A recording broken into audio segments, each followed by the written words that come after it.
Alors, nous sommes aux 16e assises de Mickey à Paris et je suis en compagnie du professeur Stéphane Naon qui est gastro-entérologue au CHU de Montfermeil et qui a commencé, en fait, introduit ces assises Mickey par un topo sur l'activité physique et les Mickey. Et ce topo était aussi avec un cardiologue, hein, le docteur François Carré, qui est en Bretagne, hein, je crois, et qui s'intéresse aussi de très très près à l'activité physique.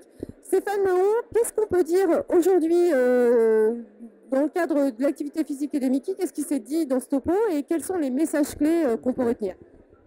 Alors, tout d'abord, commençons par dire que nos patients que l'on traite par une Mickey, y compris lorsque la maladie est en rémission, ont une fatigue qui est observée dans près d'une fois sur deux, une anxiété, une dépression. Ces symptômes sont parfois difficiles à contrôler et c'est là qu'il y a une place tout à fait intéressante pour une approche globale et notamment l'activité physique. Donc ça, c'est la première chose.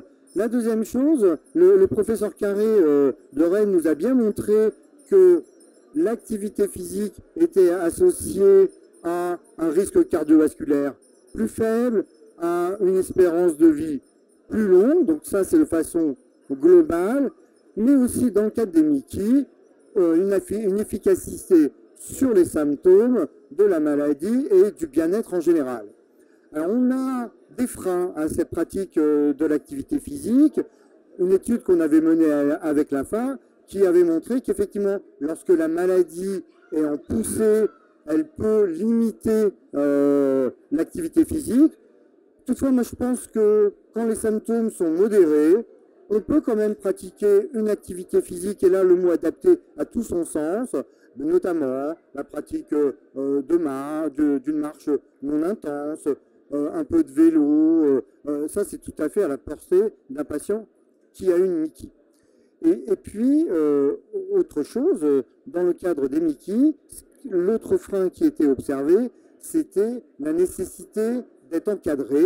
Et là aussi, l'activité physique en groupe, encadrée par un coach sportif, également dans le cadre de maisons de santé où il y a des spécialistes qui sont formés à l'activité sportive, à l'encadrement des patients, prend toute sa place. Et les collaborations qu'on peut mettre en place entre médecins, patients et maisons du sport me paraissent fondamentales pour que l'activité physique puisse répondre à un réel besoin, et notamment dans la prise en charge holistique des patients et chez qui on est parfois gêné, notamment sur des symptômes tels que la fatigue.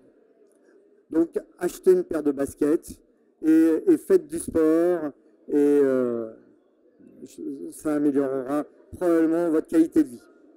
Merci. Et puis quelque chose qui peut effectivement être à la portée de tous. Merci beaucoup Stéphane Naon.